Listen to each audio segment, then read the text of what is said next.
in a tank full of freedom. Whoa. My worries out the window. Exit sign flying by on a Friday night, going fast. Wasting gas never felt so right. Slowing down feels like. At the end of the video, I'm going to do something I've never done before, so make sure you watch till the end. What's going on, everybody? John with Dirt Road Therapy. I've got a product here that I might be introducing some of you to for the first time. You ever have a frosty windshield in the morning, or you got some of the bugs just glued to your windshield? This little guy is called the Hydroblast. It's made by Kleinn Air Horns, and it is just a small, easy to install little device that heats your windshield washer fluid up to 140 degrees. And we're going to see how this thing works. I've got an idea of where I want to mount it already, but let me show you what it comes with here. This is the unit. This is all there is to it. Got a pretty honking plug here for it. No pun intended with the air horns thing there. But in and out on the for the washer fluid. So your liquids pass through this thing. It heats them up with electricity. It's saying it only takes about 10 to 20 seconds to heat this up to 140 degrees. You get about a 3 to 4 second blast of hot water or hot fluid, and then it's going to cool back down. You can just pause, wait another 30 seconds. Next time you hit it, it's going to be hot again. So really 3 to 4 seconds. Doesn't sound like a lot, but it's probably enough for your windshield wipers to go once or twice across the windshield and really melt the frost or unstick some of those bugs. So this thing, cool thing is it's not really just a winter thing. It will help to increase the effectiveness of cleaning your bugs off your windshield, or if there's tar or sap or anything like that. You know, just like in your sink, you use hot water to get anything off of a dish. Seems like the same principle would apply here, right? Cool thing is there's no on-off switch to install with this. It's voltage sensing, so it's going to not run off your battery at 12 point whatever volts it's sitting at, but it will turn on when it senses the alternator bringing your system voltage up above 13 volts. So pretty cool technology there. Just got to find a place to mount that. The closer to the nozzles, the better. And then we've got the wiring harness for it, which just needs to run to positive and negative. It comes with some extra hose if you need to extend a line where you're putting this thing in. A check valve, some self-tapping screws, and of course a bunch of zip ties.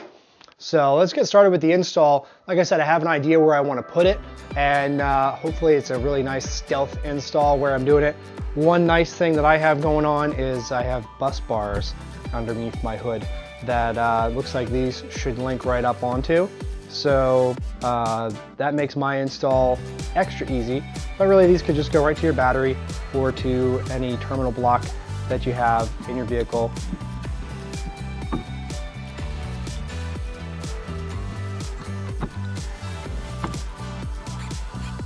I've decided to install this in the rain tray area of the cowl. This is a universal fit part and can be installed anywhere it fits best on your vehicle. As I mentioned earlier, it's best to install it as close to the washer nozzles as possible.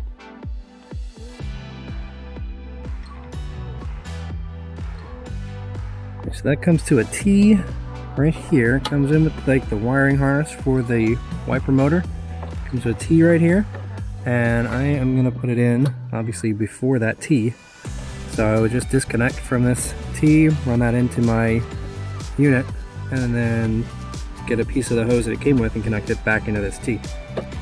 This is inside the cowl looking towards the passenger side. There's plenty of room for the part to install here. It's going to mount to the bottom side of the cowl underneath here. And rather than use self-tapping screws, which I can't get to, I'm just going to mark 2 holes and drill.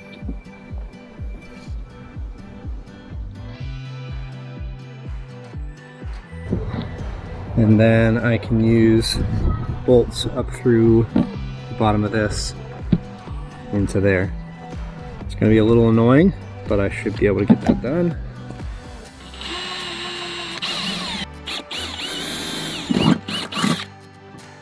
In case you didn't know, I have a Patreon that I've started to help support the channel. Your donation can be as little as $1 a month. There's no commitment, and it goes directly into making quality videos like this. Thanks so much to those who already contribute. Alright. I know you can't see what I'm doing under there, but that is exactly where I wanted that to be. I'm going to pull it back out though to hook up the lines and everything so you can see that. This is the washer fluid from the tank. So flow is coming out of this, and I've got my check valve. I colored that arrow so that you can see the direction. And it needs to be pointed in the direction of flow. So towards the heater here. And then the T is right here. So I'm going to want to get a little piece of hose and connect it to that T. I need enough to go from the inlet here over to my heater.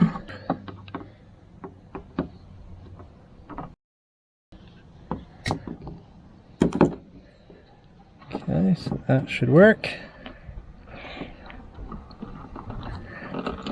It's going to make for the cleanest routing for me to connect it here, so it goes out and then back, since my T is kind of in the front here, so I don't have lines crossing over each other all over the place. So do that, and then I need approximately the same length to come back the other way here.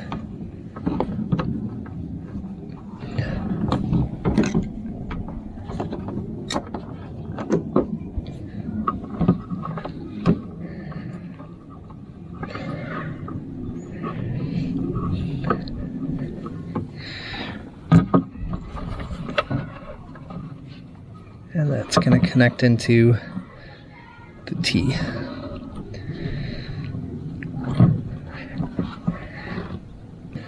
Now this can go in here. I'm quite confident with how big this plug is that I will have no problem reaching my hand in there to plug that in. So I'm just going to go ahead and install this.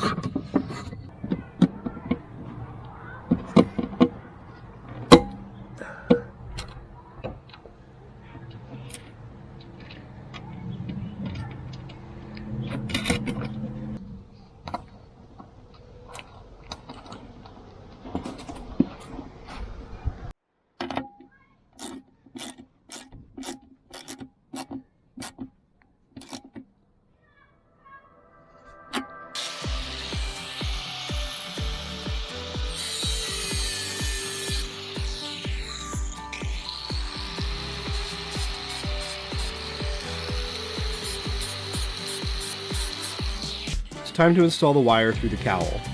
If you're not installing yours in a hidden area like the cowl, there's probably no reason to drill any holes. I also could have chosen to tap this in somewhere between the washer fluid reservoir and the nozzles inside of the engine bay.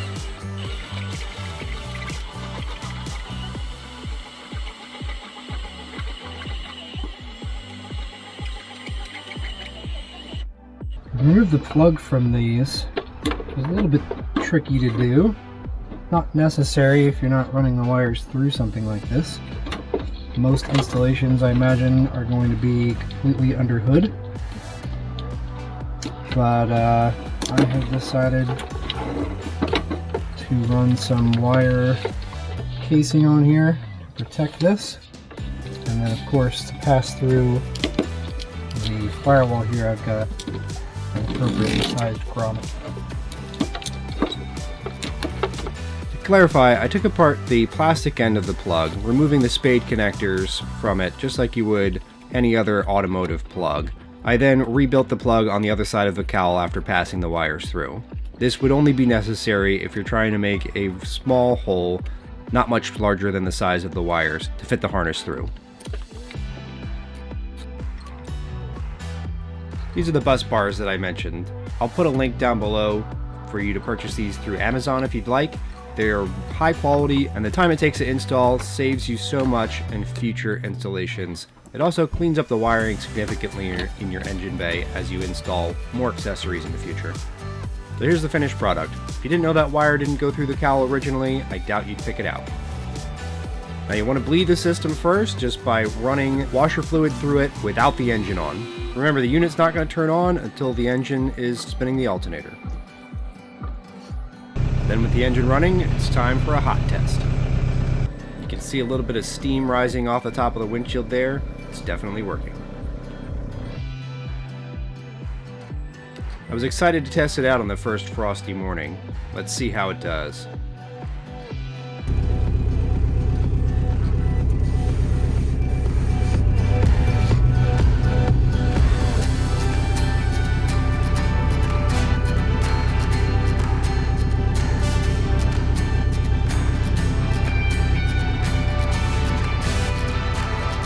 Thanks for tuning in, guys. I hope that helps you to understand a little bit more about this product that's available. Like I said, it's only about 60 bucks for one of these units and pretty easy to install. I'm sure you'll be glad if you live in a cold climate that you have it, and you won't be sorry that it's there in the summertime either. Thanks so much for watching. I'm so impressed with this unit, I'm going to give one away. All you have to do to be entered is subscribe and comment below. I'll pick a winner from the comments.